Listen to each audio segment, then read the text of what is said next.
ರಾಜ್ಯದಲ್ಲಿ ಮಳೆ ಮುಂದುವರಿತಾ ಇರೋದ್ರ ಡೀಟೇಲ್ಸ್ ಅನ್ನು ನಾವು ಕೊಡ್ತಾ ಇದ್ವಿ. ಎಲ್ಲೆಲ್ಲಿ ಏನೇನು ಸಮಸ್ಯೆ ಆಗಿದೆ ಅನ್ನೋದ್ರ ಮಾಹಿತಿ ಕೂಡ ಕೊಡ್ತೀವಿ. ದಕ್ಷಿಣ ಕನ್ನಡ ಜಿಲ್ಲೆಯಲ್ಲಿ ಮಳೆಯ ಆರ್ಭಟ ಮುಂದುವರಿತಾ ಇದೆ. ರಾತ್ರಿ ಇಡೀ ಭಾರಿ ಮಳೆ ಸುರಿದಿದೆ. ಇದರಿಂದ ಕೆಲ ಕಡೆಗಳಲ್ಲಿ ಸಮಸ್ಯೆ ಕೂಡ ಸೃಷ್ಟಿಯಾಗಿದೆ. ಕಾಂಪೌಂಡ್ ಗೋಡೆ ಕುಸಿದು ಬಾಲಕಿಯೊಬ್ಬರು ದಾರುಣವಾಗಿ ಸಾವನ್ನಪ್ಪಿರೋದ್ರ ಡೀಟೇಲ್ಸ್. ದೇರಳಕಟ್ಟೆ ಸಮೀಪದ ಮೊಂಟೆ ಪದವು ಕೋಡಿ ಬಳಿ ಆಗಿರುವಂತಹ ಘಟನೆ ಇದು. ನೌಶಾದ್ ಪುತ್ರಿ ನೈಮಾ 10 ವರ್ಷದ ಬಾಲಕಿ ಮೃತಪಟ್ಟಿರೋದ್ರ ಡೀಟೇಲ್ಸ್ ಸಿಗ್ತಾ ಇದೆ. ಮನೆಯ ಹಿಂಬದಿಯ ಕಾಂಪೌಂಡ್ ಗೋಡೆ ಕುಸಿದಿದೆ. ಈ ಅವಘಡ ಆಗಬೇಕಾದ್ರೆ ಪಾಪ ಸ್ಥಳದಲ್ಲಿ ಆ ಹುಡುಗಿ ಇತ್ತು. ಆ ಹುಡುಗಿ ಮೈ ಮೇಲೇನೆ ಕಾಂಪೌಂಡ್ ಬಿದ್ದಿದೆ. ಸ್ಪಾಟ್ ಡೆತ್ ಆಗಿದೆ ಅನ್ನೋದ್ರ ಮಾಹಿತಿ ಕೂಡ ಇದೆ. ರಾತ್ರಿ ಇಡೀ ಸುರಿದಂತಹ ಮಳೆಗೆ ದಕ್ಷಿಣ ಕನ್ನಡದಲ್ಲಿ ಜೀವ ಹೋಗಿದೆ.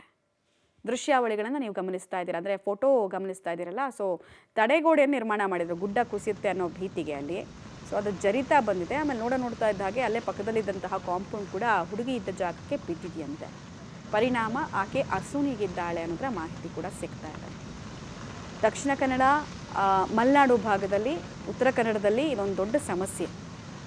ಗುಡ್ಡಕ್ಕೆ ಸಮೀಪ ಇರುವಂತಹ ಮನೆಗಳಲ್ಲಿ ಗುಡ್ಡ ಜರಿಯೋ ಭೀತಿ ಒಂದು ಕಡೆಗೆ, ಆಮೇಲೆ ಕಾಂಪೌಂಡ್ ಕೂಡ ಉರುಳಿ ಬೀಳುವಂತಹ ಅನೇಕ ಘಟನೆಗಳು. ಆಕೆ ಬದುಕುಳಿಯುವಂತಹ ಚಾನ್ಸೇ ಇರಲಿಲ್ಲ. ಗುಡ್ಡ ಜರಿದಿರುವಂತಹ ರೀತಿಯನ್ನು ನೋಡ್ತಾ ಇದ್ರೆ, ಕಾಂಪೌಂಡ್ ಗೋಡೆ ಕುಸಿದಿರುವಂತಹ ರೀತಿಯನ್ನು ನೋಡ್ತಾ ಇದ್ರೆ ವಿಪರೀತ ಪ್ರೆಷರ್ ಇರುತ್ತೆ ಮಣ್ಣಲ್ಲಿ. ಸೊ ಆ ಪ್ರೆಷರ್ಗೆ ಮನೆಗೆ ಹಾಕ್ತಂತಹ ಕಾಂಪೌಂಡ್ ಕೂಡ ಕುಸಿದಿದೆ. ಆ ಟೈಮಲ್ಲಿ ಆಕೆ ಅಲ್ಲಿ ಇದ್ದಿದ್ದು ದುರ್ದೈವ ಸಂಗತಿ. ಮಳೆಯಿಂದ ಆಗ್ತಾ ಇರುವಂತಹ ನಾನಾ ಅವಾಂತರಗಳಿಗೆ ಸಂಬಂಧಪಟ್ಟಂತೆ ನಾವು ಮಾಹಿತಿ ಕೊಡ್ತಾ ಇದ್ವಿ ನಿಮಗೆ. ಈಗಾಗಲೇ ರಾಜ್ಯಾದ್ಯಂತ ಕೆಲ ಕಡೆಗಳಲ್ಲಿ ಪ್ರಾಣ ಪಕ್ಷಿ ಹಾರಿ ಹೋದಂತಹ ಘಟನೆಗಳಾಗಿದೆ.